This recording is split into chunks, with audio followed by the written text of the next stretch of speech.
Hello, everybody, and welcome to this session on education and social justice. My name is Nigel Kettley, and I'm University Associate Professor in Education and Social Science here at Pace. And what I want to do for about 45, 50 minutes or so this afternoon is look at approaches to understanding and tackling inequalities in educational outcomes. I spent a considerable amount of my career working in this field. So I began doing research on educational inequalities in 1997, and quite a bit of what I will say will reflect that period of research, but it's also informed by the 10 years I spent as an A-level teacher before I ever came to Cambridge as a mature student.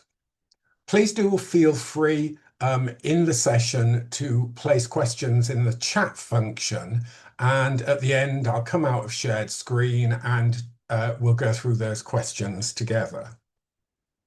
So what I would really like to do in this session, and it's quite ambitious, is talk about the meaning of words like meritocracy, social justice, and life chances. So really unpack what that means. And I want to tackle the big question of whether education can really transform society. So you'll see there a quote from Nelson Mandella. Education is the most powerful weapon which you can use to change the world. And what I want to ask is that true? Can education change society? Can it equalize things? And we'll do that by looking at secondary data related to educational inequalities, such as results in A levels when people reach the age of 18, 19 at the end of secondary schooling in England, and participation rates in higher education. I also want to assess some of the explanations that social scientists have put forward for inequalities in educational outcomes and persistence. And then finally, and this is the bit that's really quite ambitious, I want to look at prior governments' approaches to tackling inequality, reducing or closing gaps in educational outcomes, and to the best that we can, ask the question, have those strategies actually worked? So let's start off with the word meritocracy. You will hear in political discourse the word meritocracy bandied around left, right, and centre. And I think one of the problems with the word meritocracy is people just don't fully appreciate how it was coined. The word comes from Michael Young's book, The Rise of the Meritocracy, published in the late 50s. And that book is actually a satirical dystopian novel which criticizes the English education system at the time. And Young argued a meritocracy was an educational system and a political belief system where merit equals IQ plus effort. So basically, it's the idea that social justice is to be achieved because you get what you deserve. You deserve differentially rewarded occupational outcomes. Now, Young wasn't arguing in favor of the idea of a meritocracy, quite the reverse. He depicts a divided or stratified society where the population is divided into a meritocratic elite, the deserving, and an undeserving underclass. And he argues that this is going to lead to political tension, which he describes as a populist revolution in 2034. And some social scientists have actually argued that that populist revolution has come 10 years early. The other thing Young did was he was highly critical of politicians like Tony Blair and others who used the words in a serious way. I don't think he ever intended his satirical novel to be taken seriously. So this raises the question of, in terms of education, what is social justice? And Liberal thinkers, when we talk about education, immediately think of education as functioning to promote equality of opportunity, that we should get differential rewards and different occupations in relation to our inherent or native talent, unless we choose to use it in a different way. Now, this meritocratic liberal approach, which dominated research in the 50s, 60s, and early 70s into education, was criticized by theorists like Pierre Bourdieu, who started arguing from the late 60s. Well, actually, education isn't meritocratic, it doesn't transform society. All it does is exist to reproduce social class inequality between the middle class and the working class. It transforms the cultural and economic capital, sorry, the cultural and social capital of the middle classes into economic capital. So Bourdieu was arguing the job of educational researchers is to expose the myth of meritocracy, to try and promote collective action, which would lead to improvements in education for marginalized people. So we have two polar views of education and social justice. Now, I'm not going to read all of this to you. It's very, very lengthy. But what I wanted to do is the Dandridge report of 2016 was a report into higher education.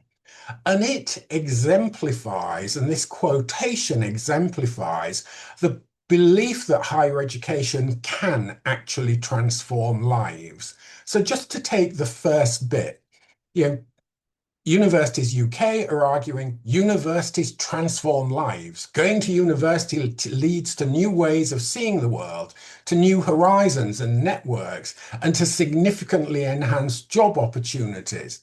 But not everyone benefits equally. Fewer students from socially and economically disadvantaged backgrounds go to university, and when they do, they tend to do less well than their more privileged peers. This commitment of UUK in Working in Partnership report actually goes on to talk about gender difference and ethnic differences, noting that more women go to university, but they study fewer subjects, and more ethnic minorities go to university, but their results differ. And it claims that universities have done a substantial job of work in tackling social disadvantage, i.e., trying to promote equality. Now, you might be sat there and thinking, oh, that's 10 years out of date. Well, last month, February 26th, the current Labour government published its Every Child Achieving and Thriving strategy, and it does the same thing for schools, but not for universities. So the Labour government is arguing that disadvantaged children, especially white working class children and children with special educational needs, are not succeeding as they should.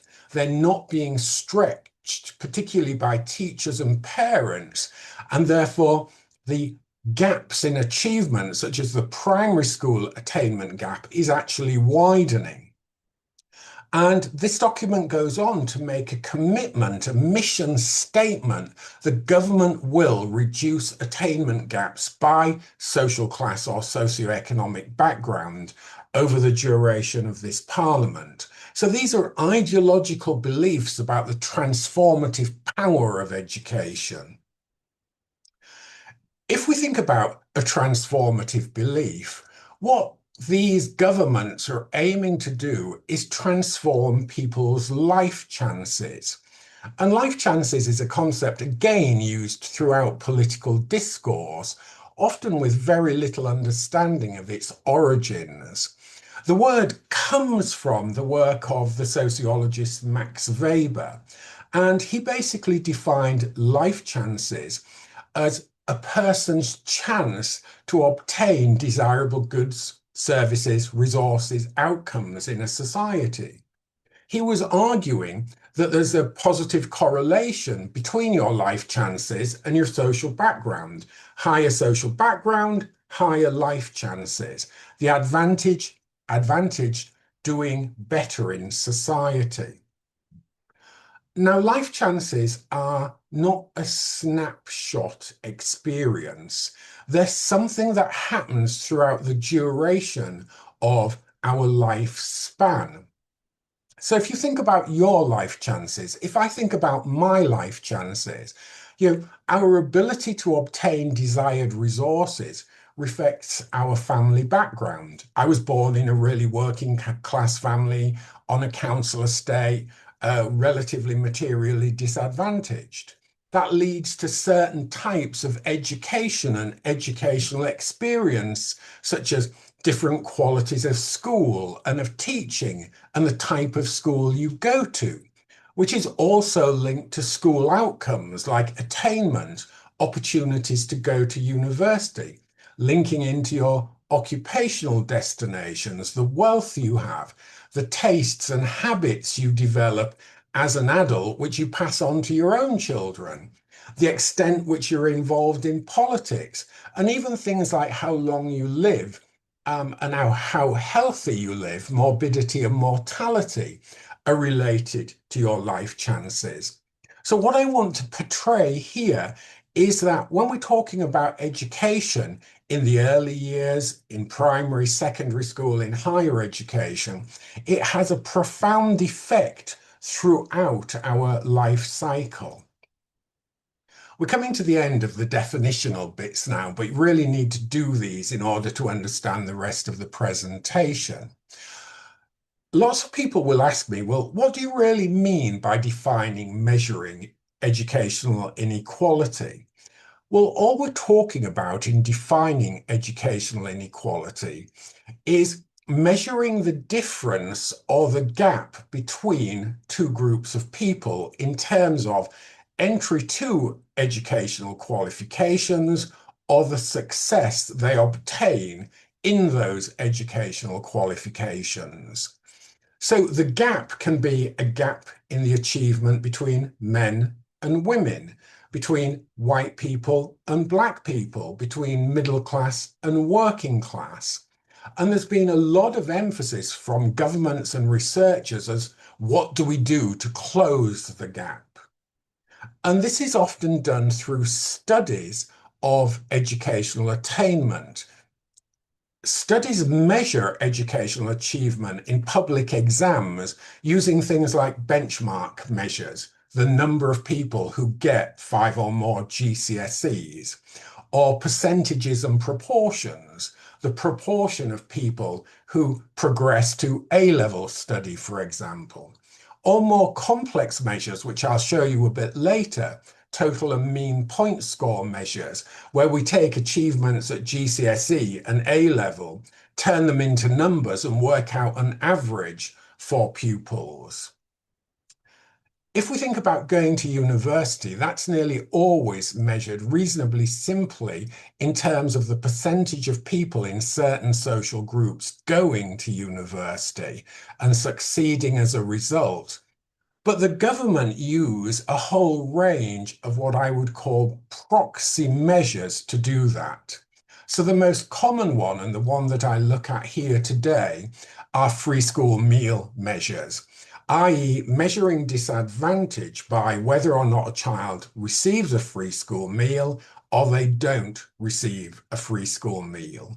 That's a relatively crude measure, which probably underestimates the extent of inequality in society. There are also other measures like polar quintiles, which divides the population up into 5 sections and compares the most to the least disadvantaged. But I want to keep it reasonably simple statistically. So let's start thinking about some of the evidence and how it's changing over time. And in preparing this session, I went to real lengths to try and update things. So these data on the slide in front of you are school type attended by members of the UK elite 2025 figures from the Sutton Trust. And the Sutton Trust are basically defining the elite as people with high status, high prestige, high wealth jobs that influence us in our everyday life. So we can see from the bar chart here that if we take the elites or the upper element of the middle class, 50% of them still go to independent and grammar schools, compared to 49% going to state comprehensive schools. But if we look at the rest of the population, only 11% goes to grammar schools and independent schools, compared to 89% going to state comprehensive schools. There have been some changes in these figures since I last looked at them in 2009. So there's been a 9 percentage point decrease in the number of elite members.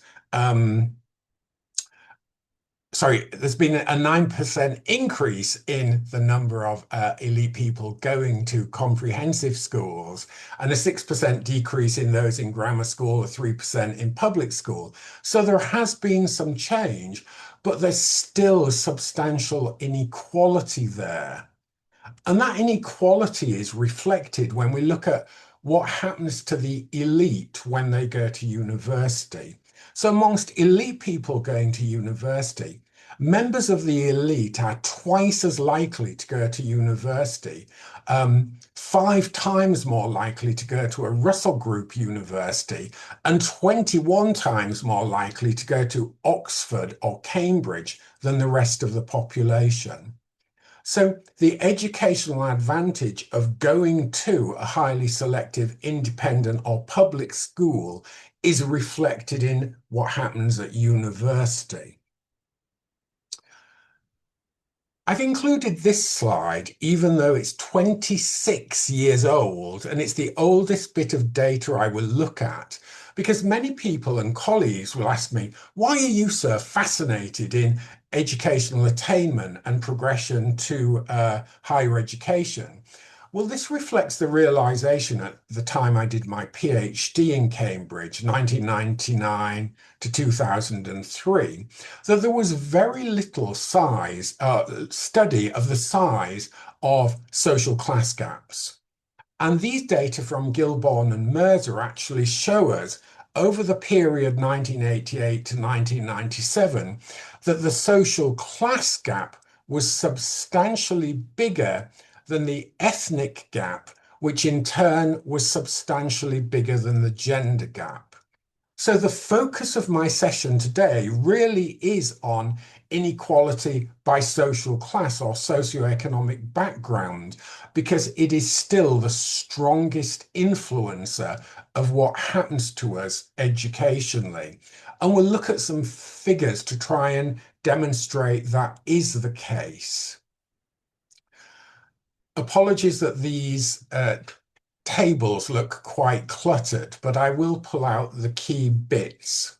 So the data in front of you are people qualified to A-level standard in England, level 3, as a percentage. And we can see between 2005 and 2018, when I first started recording these official data, that there has been an improvement in the percentage of people without free school meals obtaining level 3 qualifications, up from 46% to 60%. For people receiving free school meals, up from just under 20% to 35%. But the interesting thing, if we look at the gap in achievement, is the gap has remained 26, 24, 24, all 24s except an increase 25 percentage points.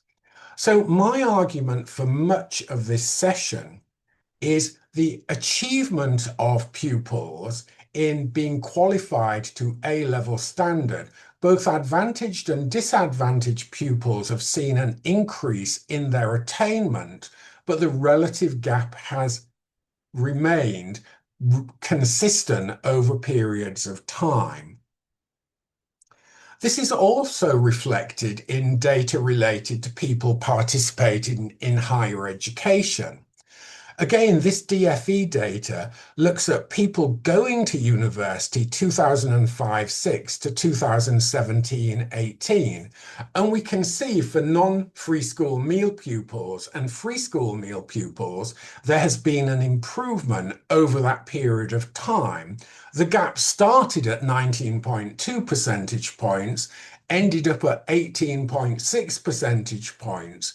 But for me, what is really important here is the gap between the two groups is remarkably consistent over time, and there's no evidence of substantial closure. Just to make my life and your life more difficult, in 2019, the DFE started or changed the way it measured A-level achievement. So it moved to a system of average point scores per A-level entry. And an average point score is literally where you look at what was the numerical value achieved across A levels for given students. So at the bottom, we can see an A-level grade A star is 60 points, an A 50, a B 40. So for non-disadvantaged students, i.e. those not getting a free school meal, average point score was just under 40 in 2019 and 35 in 2024. For disadvantaged students, 34.89 to 30.99. So using the average point score measure, there's been a decline in achievement, but look at the gap, 4.9 going right to the end, 4.63. The gap in achievement between those two groups has actually increased. What's even worse is those people who are qualified to the age of 18 in England are studying different subjects. So disadvantaged students are much more likely to study technical qualifications and much less likely to study A levels or the International Baccalaureate, for example. And once again, using this type of modern data, the DFE is now comparing progression rates for all pupils to progression rates for disadvantaged pupils. And here I've got data from 2013 to 23. And what's important about the progression figures to UK higher education institutions, look at the consistency of the gap between the two. So again, progress for both groups, except in the most recent of years, but a maintained gap. These data are probably, I think, some of the most important I'll flag up today. Intersecting inequalities, looking at free school meal versus non-free school meal pupils progressing to university by sex and ethnicity. And these data are so important because they challenge stereotypes about the underachievement of all ethnic minority students. If we take free school meal pupils, look at the figures for Chinese women. 80% of Chinese women progress to university if they're in receipt of a free school meal. But for the figure for English Welsh Scottish women is 27%. Not in receipt of a free school meal, 80% of Chinese females progress to university compared to 50% of English Welsh Scottish women.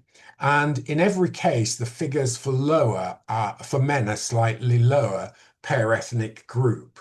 So this slide is important because it begins to challenge stereotypical and racist assumptions that educational achievement is actually a problem of ethnic minorities in society.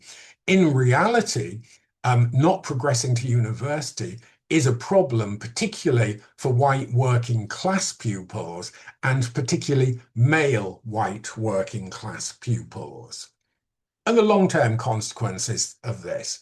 These sorts of data are taken from the Social Mobility Commission, and they actually show the types of job you end up in according to the socioeconomic background you come from.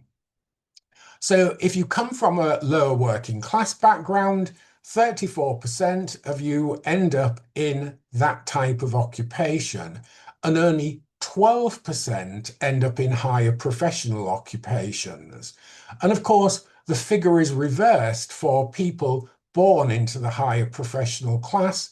32% end up in that class, and 55 overall in lower and higher professions, but only 7% end up in lower working class occupations.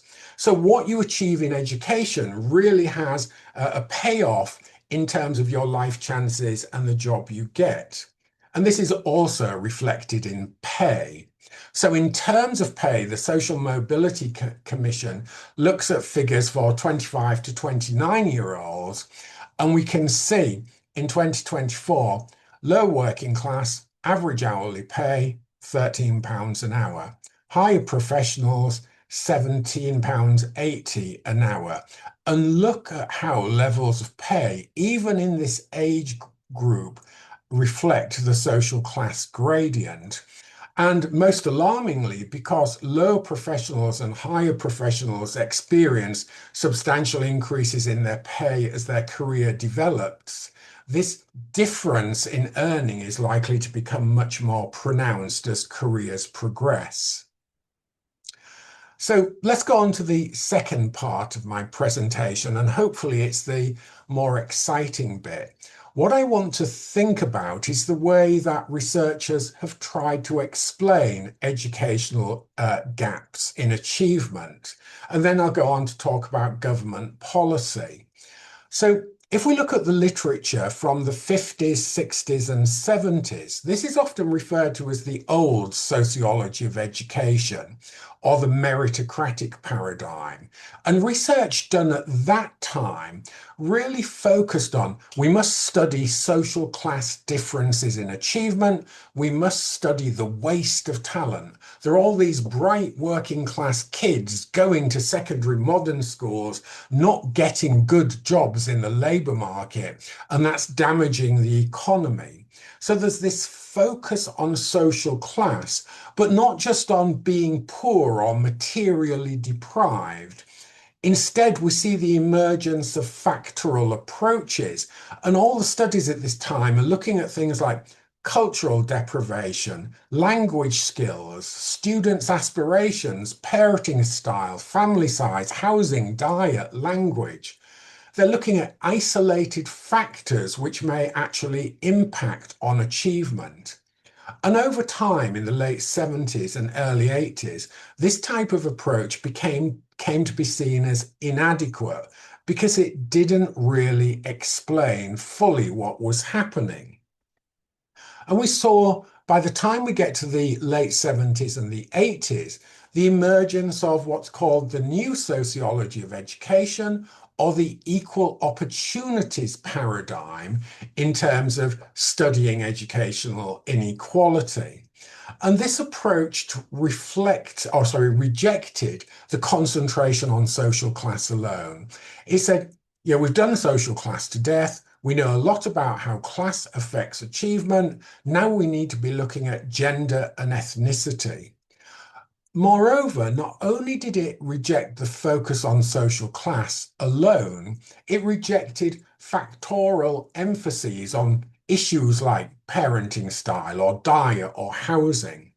And it said, forget what's going on in the wider society, let's look at what's going on in education itself.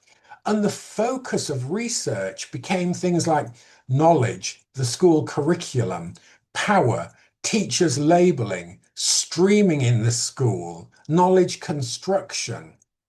So there was this belief that what was happening in schools themselves, for example, secondary schools or high schools in the US, was that pupils were being actually perceived in terms of their social class background by teachers.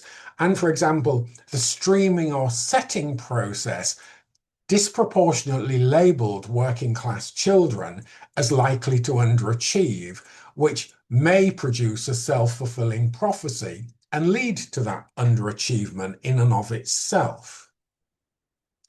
The final phase in terms of the development of research into educational inequality comes in the late 1990s to the present.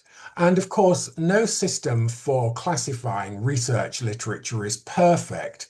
I've called this approach the contemporary sociology of education. Other people have started referring to the tyranny of meritocracy as an explanation. But this approach is theoretically much more diverse than its predecessors, and there is an emphasis on exploring gender, ethnicity, and social class simultaneously in education, not isolating one thing from another. So we've seen a growth in studies which look at masculinity, class, and attainment, or gender gaps, social change in society, and what's happening in schooling. So there's been a rise of more holistic and longitudinal studies. There's also been the development of what is called aspirations, attitudes, and behaviours research, and a continued influence of the work of Pierre Bourdieu, which is highly critical of the notion of meritocracy. And Sandel's book, which I've highlighted here, 2021, The Tyranny of Meritocracy, is particularly good. My own views on theoretical explanations and research-derived explanations of educational attainment were first outlined in the book I published in 2006, 20 years ago. And having done a lot of continued research in this area over the last 20 years, I would say that many of the arguments I advanced in that book in 2006 still hold true today. That explanations of educational inequality tend to reflect political ideologies, the education system at the time, and research paradigms. And what I would say is there's been a failure to look at what causes educational outcomes, both in terms of their extent and the literal cause in terms of social action. We haven't had many truly simultaneous studies of gender, ethnicity, social class, and educational achievement, both quantitative and qualitative, looking at patterns and causes. And for me, the key for an improvement in studies of educational attainment, and for that matter, widening participation, must be we need studies which holistically focus on pupils' aggregate lifestyles, not just one element of it inside the school or bits of it outside the schools, but the totality of lifestyles and how that affects, for example, their relationships in schools with their peers, with their teachers, how these may change over time and either enhance their educational attainment or worsen it. So for me, I would like to see us avoiding the dangers of isolated pedagogical and curriculum innovation research. Lots of books are published which says this is what teachers can do to improve education in schools, but I'm a bit skeptical about that because we need to focus on what's going on both inside and outside school. So I'm afraid one of my views is that research in the field of the sociology of education, a bit like attainment gaps themselves, it has got better, but it's not really improving as much as we might like, as quickly as we might like. So to come to the last 10, 12, 14 minutes of my presentation, I want to talk a little bit about what can be done to reduce or close socioeconomic gaps in educational outcomes. And here I'm looking at a government-based approach, a policy-based approach, rather than a within-school approach. And the first thing to note is We cannot look at government education policy to close gaps in isolation from wider policy. All these policies interact. Your policy for reducing poverty, for dealing with tax, for welfare state benefits, clearly interacts with your education policies. Likewise, we need to remember that the different policies pursued by specific governments reflects their own ideological commitments, what they believe will improve school outcomes and reduce attainment gaps. But one of the problems we have is a government comes into power, it's in office for 5 years or 10 years or 14 years, but there's often a really quick and rapid turnover of education policy, which gives us very little chance to actually see and measure the effects of policy over time and results in initiative fatigue.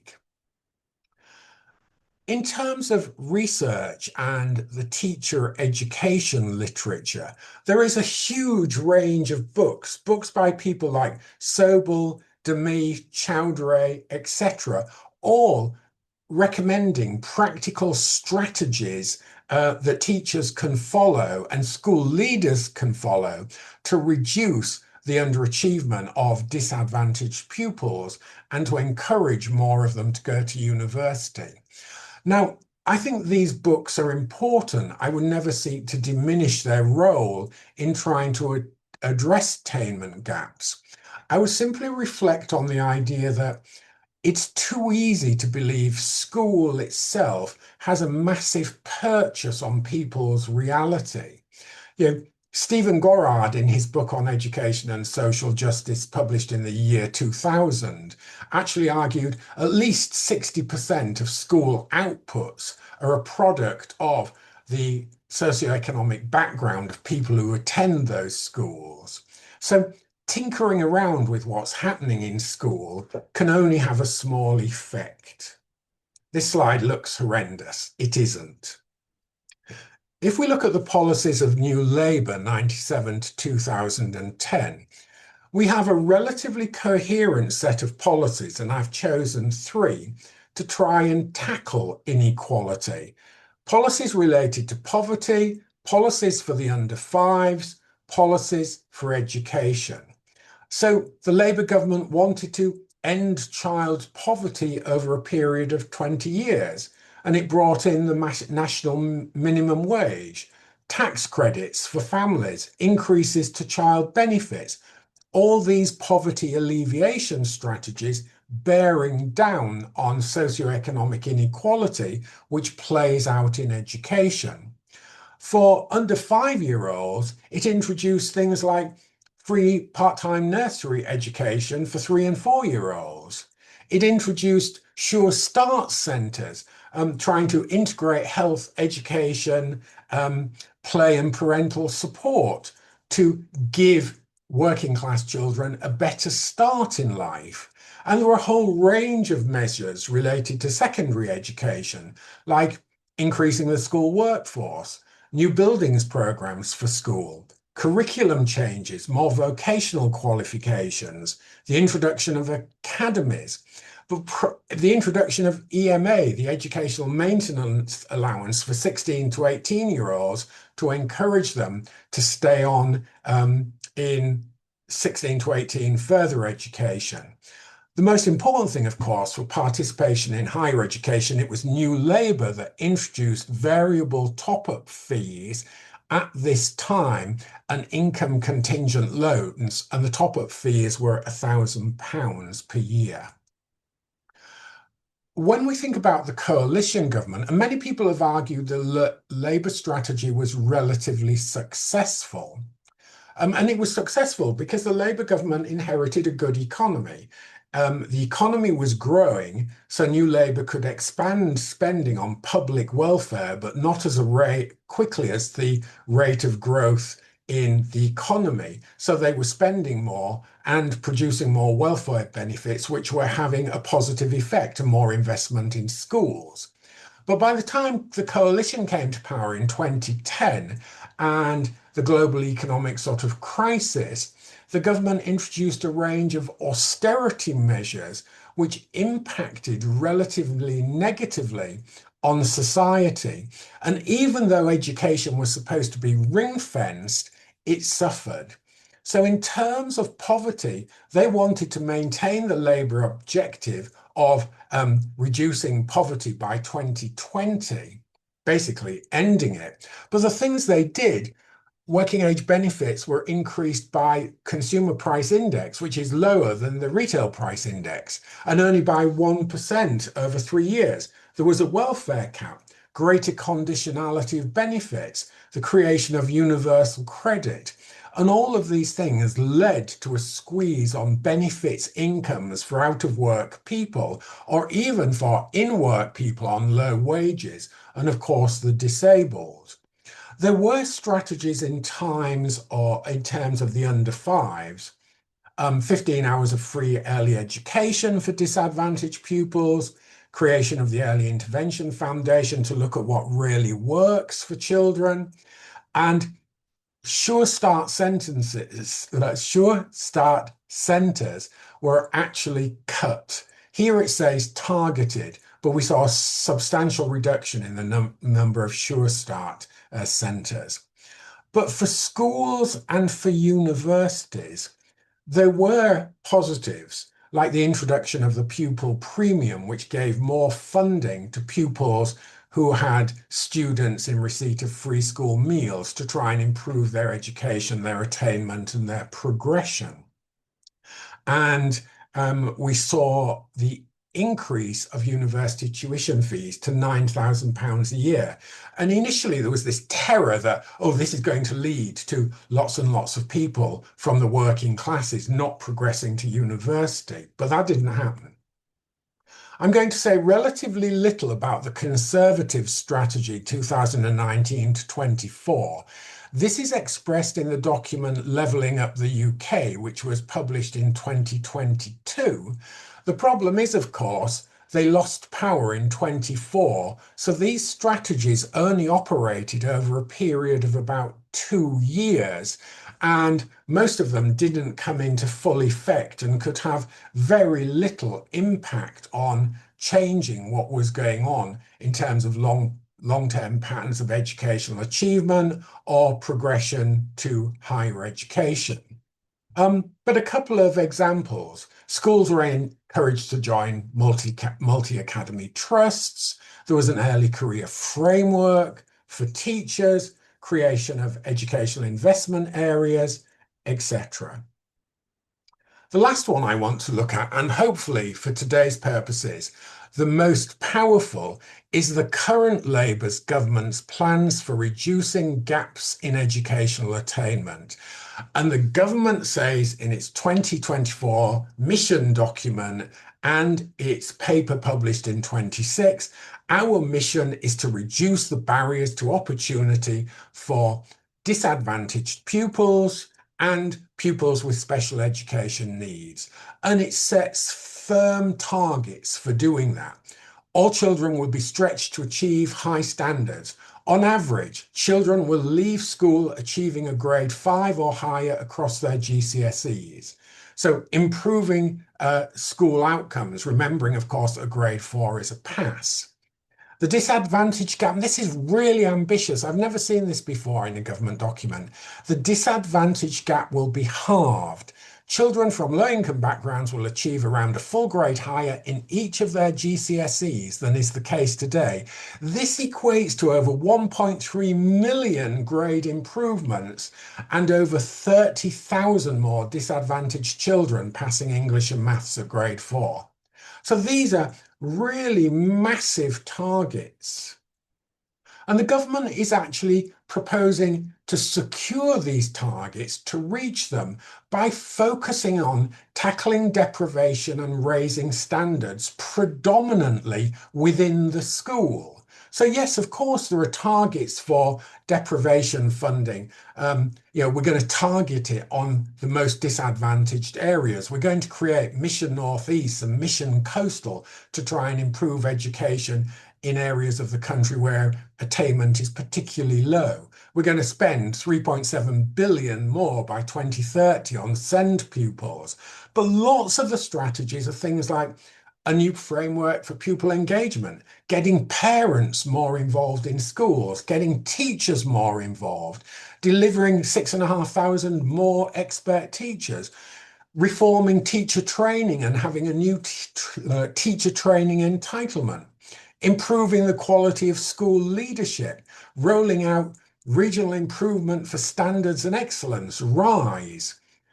Many of these within school factors for improving achievement, I'm somewhat skeptical about and worry that they won't achieve their objective because they're not doing enough to tackle those factors affecting attainment and participation in HE outside the school. Okay, so assessing government policies across those four governments, my views would be this. Education cannot compensate for society. Many governments seem to think if you tinker around with what's going on in primary schools, secondary schools, further education, college, universities, you will somehow substantially ameliorate inequality. I think that's mistaken. Education can't compensate for society. To really tackle inequality, you have to tackle wider resource distribution in society and reduce gaps of income and wealth. Assessing medium and long-term impacts of educational policies is really difficult because they change so rapidly. You have a government, it commits to a policy, it's only in power 5 or 10 years, or the policy is only operating for 10 years, and then it's gone. Boris Johnson's government was only in power for one term effectively, and many of its policies for education were never fully implemented. So how on earth can we evaluate them? One of the policies that was evaluated in 2025 was the new Labour policy of Sure Start and its subsequent incarnations. It was evaluated by Canero, and Canero and colleagues actually demonstrate that in the short term, Sure Start made very little difference to disadvantaged children. But in the medium term and longer, it was actually quite effective in improving attainment in primary school and in secondary school.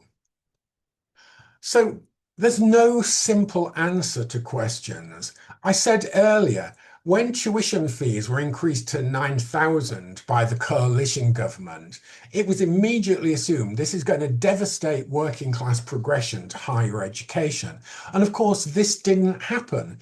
There was an immediate decline of very little, but then because of the student loan system paid back after graduation, and we all know the faults with that because it's been all over the press in the last few months, then working class children continued to progress into higher education. Instead, we saw the growth of things like debt aversion, more and more working class kids living at home to cut costs when they go to university, more and more finding part-time jobs to help them whilst they're at university, which of course in and of itself has an effect on their achievement if they're combining work, paid employment with study. So to try and bring this to a conclusion, what do we have to do to close the socio-economic gap in educational outcomes? Well, the evidence that I've shown you today derived from official data is actually relatively clear. Levels of educational qualification at the age of 18 and participation in higher education have tended to improve for all students since 2005, unless we use the more recent A-level average point score measure. The problem is this improvement in achievement hasn't really reduced the relative size of gaps in achievement.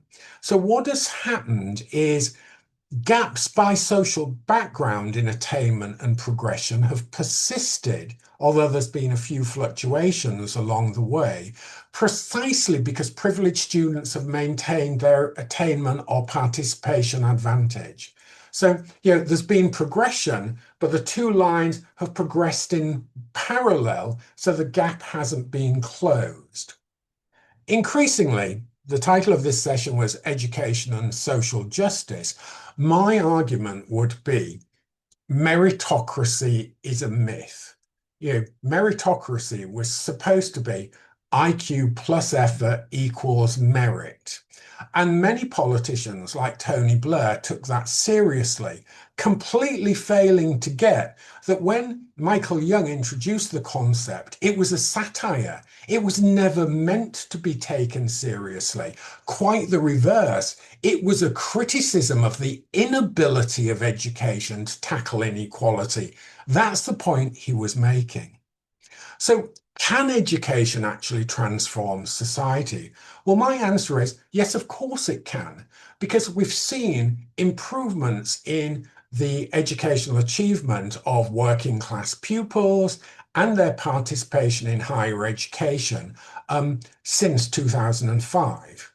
We've also seen equally marked improvements in middle-class children's attainment and participation.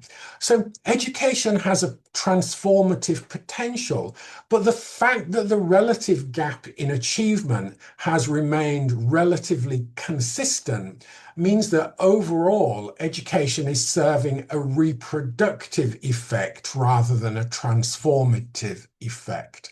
And this is seen in many state welfare provisions like the NHS. The middle class take advantage of improvements in the education system, in the health system, and benefit disproportionately from it. Thank you. I am acutely aware that I've gone through a great deal of material in the time available, so I'm now going to stop sharing and see if we actually have any questions. So questions should be in the chat function. So we have one question.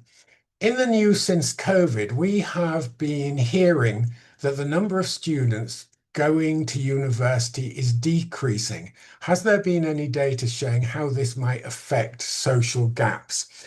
Yeah, I think when I was looking at achievement gaps earlier in this session, in COVID, what happened was average point score attainment for all pupils declined throughout the period of the COVID years. So we saw a decline in achievement for advantaged pupils, a decline in achievement for disadvantaged pupils, which tended to see a reduction in people going to university, unless the universities were actually trying to tackle that by altering admissions criteria. That was the only possibility. Another question we've had, how much of an impact do you think AI-related developments will have in the near term on educational inequalities? Either direct, negative, or positive effects, or indirect ones, as the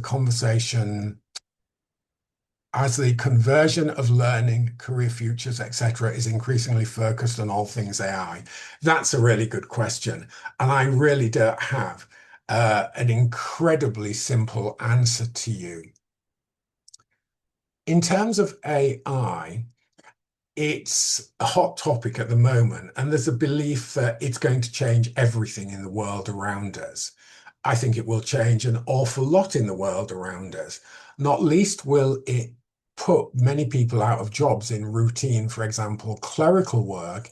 It will also change education. There are currently endless debates about students using AI to gain advantage. But one of the students I supervised at undergraduate level did a study in the pandemic looking at children's learning online and children learning using AI. And his project came to the conclusion that half of the existing studies showed that AI and online learning benefited working class pupils, and the other half showed they harmed. So The jury is out, I would say. It's easy to believe in the pandemic that, for example, the transition to online teaching and learning would inevitably disadvantage the working classes.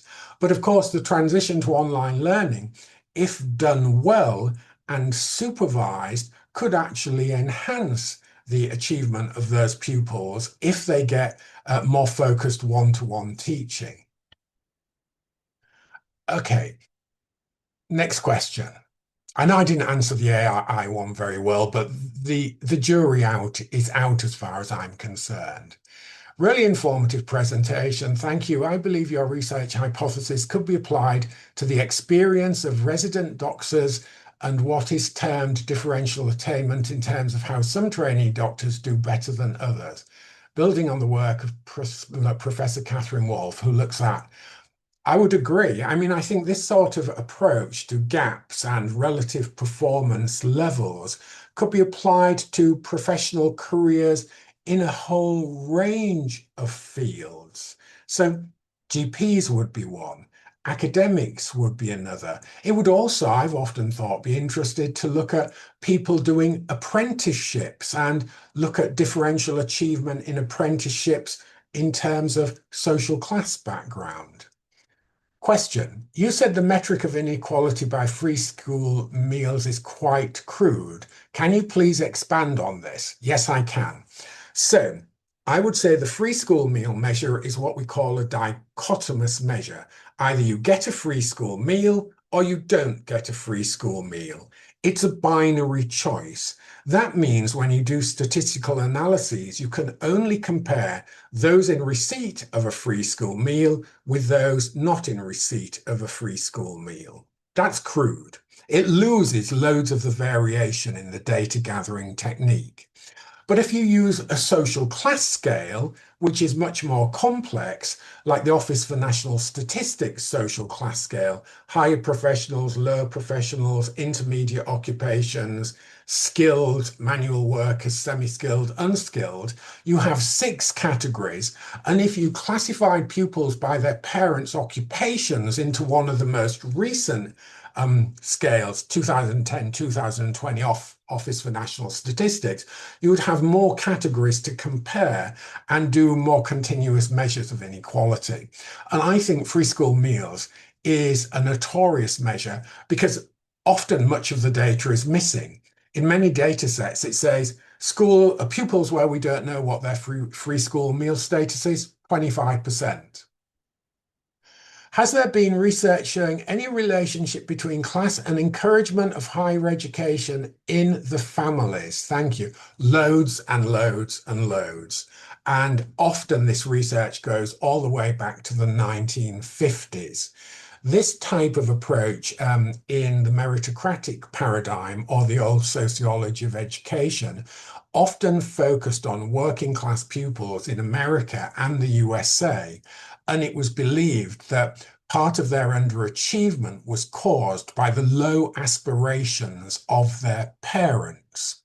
And that view reared its ugly head again in the government of Tony Blair, which placed a huge focus on raising aspirations for working class pupils to get them into university through work in things like Sure Start centres. For me, the raising aspirations approach is naive. It is naive because it makes the assumption there's something wrong with working class culture. For my PhD, I interviewed over 200 16 to 19-year-olds studying A levels. And what amazed me is all of them had parents who said, we want you to go to university. We really want you to do well. We want you to become a doctor. And the pupils, our students, said to me, it wasn't the fact that their parents weren't encouraging, it's just that their parents didn't have the skills or the resources that middle class parents had to help them get to university. So I interviewed middle class kids and they would say, oh, my dad's a physics teacher. When I'm struggling with my homework, he sits down and helps me. He's helped me fill in my UCAS application form. When I interviewed working class kids, it's like, my dad or mum really want to help me, but they just don't have a clue what to do because they didn't go to university and didn't do A levels. So I think there's lots and lots of work out there across all three traditions that I mentioned earlier, but it's variable in terms of its subtlety. The last question, because we're already at time. The 60s grammar school expansion is often cited as having had the biggest impact on social mobility. How does that change compare statistically to the changes presented today over 2005-13? We would have to do a complete longitudinal analysis of rates of social mobility to answer that. There's this beautiful belief that grammar schools allowed working class kids access to selective education, and those working class kids progressed as a result into university, into Russell Group universities, into Oxford and Cambridge. And this, of course, is an argument reflected in Hogarth's book, The Uses of Literacy. I don't dispel that. Some grammar schools were good for social mobility of the working class.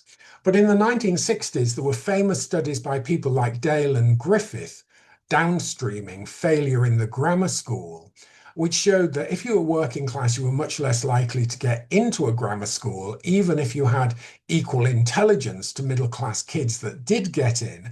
And once you were in the grammar school, you were more likely to be downstreamed or put in lower streams, more likely to do less well, to fail, and not progress to university. So for me, the jury is out on your assertion that there's loads of evidence that grammar school led to this huge level of social mobility. It led to some, but the studies of people like Goldthorpe, the Oxford Social Mobility Studies in the second half of the 20th century, showed that while absolute rates of social mobility increased, then the relative rate of social mobility, what was called the 1-2-4 rule of relative hope, that for every one working class kid who was upwardly mobile to the top of the class structure, two people from the middle got to the top and four people stayed there. So yes, there was an improvement as a result of grammar schools, but relative rates persisted. I honestly can't answer the second part of your question compared to rates to 2005, 13, 23, because to do that, we would need a longitudinal data set. And more importantly, we would need standard measures across that time, which we really don't have. If you find any, email me and let me know. I would like to thank everyone at 2 for their forbearance, because this has been a sort of intensive session with lots and lots of material. I hope you enjoyed it. I hope you got something out of it useful. And if you would like to ask me any questions on the presentation, feel free to drop me an email to nck20@cam.ac.uk. It remains for me to thank Matt, my colleague, for organising the session and doing such a good job hosting, and thanking you for giving up your time and being a great audience, and participating so much in the Q&A function. I think that's about it. Thanks to everybody saying thanks, and we'll leave it there. Thanks so much. Bye-bye.